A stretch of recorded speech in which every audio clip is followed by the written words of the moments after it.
Hard to find time between changing diapers to do these live, but let's talk.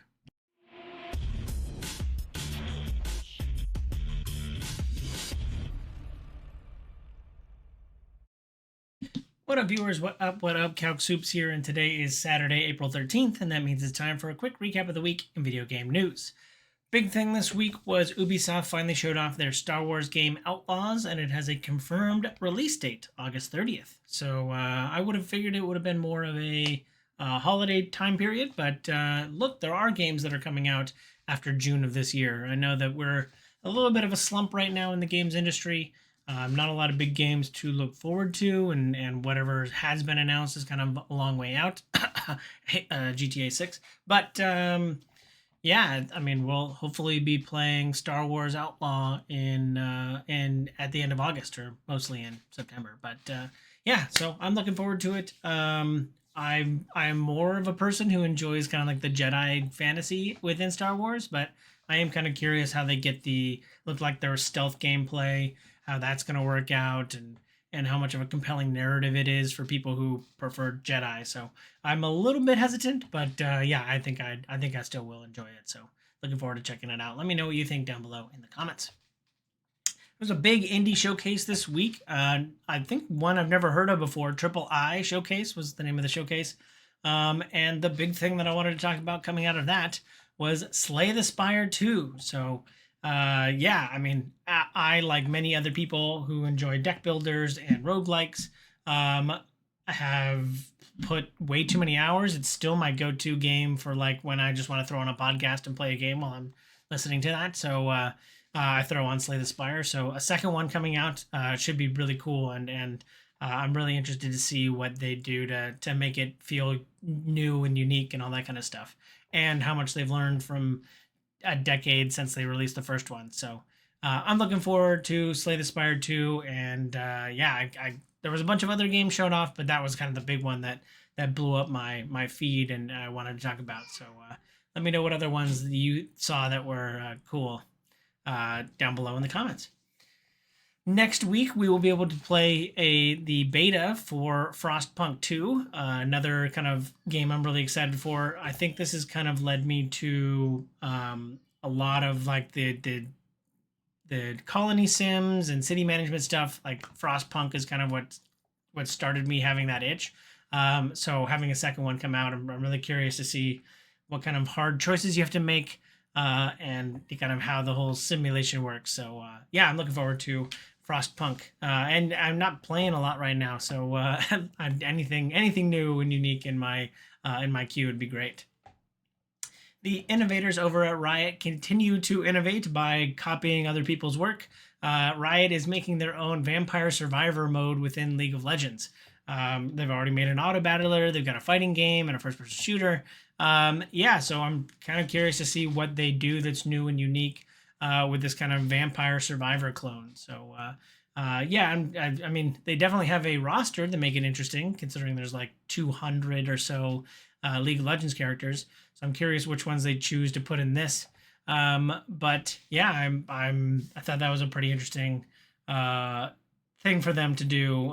You know, I think they're always trying to keep their IP healthy, and doing, you know, making different game modes is a good way to do that. So I'm curious. I'm very curious how this will feel different than like TFT feels different from Hearthstone and all that kind of stuff. So moving right along.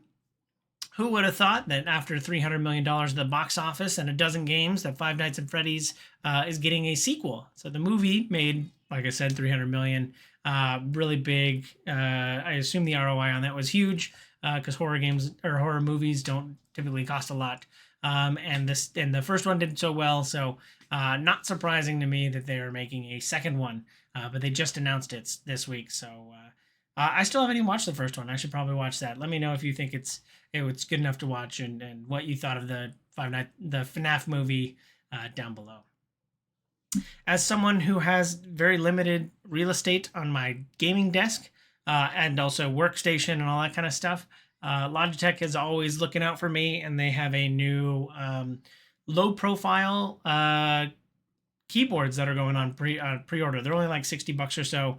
So I already have a pretty small one, but I don't like the small keys, and so these ones actually have raised keys, so which is why it caught my eye this week. But yeah, I like the limited space of a smaller keyboard, and if you do too, I'll have a link down below. You can check out these smaller Logitech keyboards for you to go up on pre-order.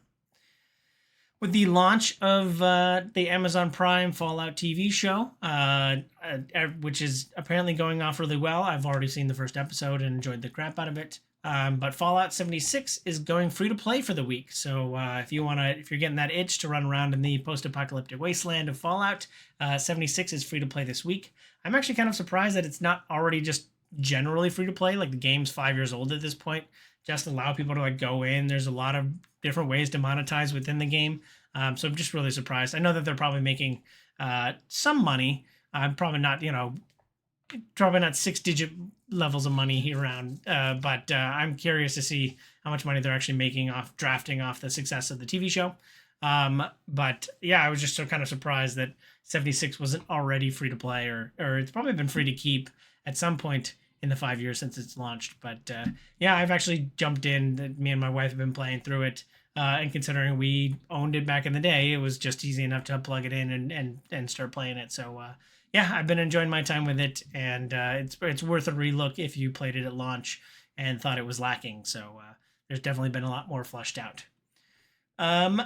Moving right along, speaking of roguelikes and auto battlers, there was a cool one that I saw this week called Throne of Bone. And they had me because 4 seconds into the trailer, they said, "You are a necromancer." And as someone who wants to manage undead as much as I can in any video game that I play, Throne of Bone is a roguelike auto battler where you're, building up an army of skeletons to auto battler their way through the realm. So I thought this looks really cool, and I'm looking for another game to play on my Steam Deck. So hopefully it's Steam Deck compatible. I haven't checked whether or not it is. But yeah, Throne of Bone caught my eye this week, and if you're looking for a roguelike or auto battler, or just to be a undead lord like I am, check out Throne of Bone. Lots of movies announced this week after Five Nights at Freddy's. The Cthulhu fishing game that I enjoyed a lot last year, Dredge, is getting turned into a movie. Yeah, the game was just full of ambiance. It's only like a 10-hour play. And yeah, you're just kind of going around collecting fish that are slowly getting warped by this kind of Cthulian mythos BS. So I'm really interested to see kind of what they do with a fleshed out story, and the game was just all vibes. So as long as they can kind of hit those vibes in a movie, in a 90-minute, I'm assuming it's going to be shorter. I don't imagine a 2.5-hour blockbuster movie. I imagine a good 90 minutes of just following a fisherman while they slowly get creepier and creepier fish onto their ship. And so yeah, I'm very interested to see what they could do with a Dredge movie. Although it is separate from, it's not officially Cthulian, so I think you'll keep that gross H.P. Lovecraft part out of it, but still be very inspired by. And so yeah, I think they'll avoid any of that kind of nonsense as well.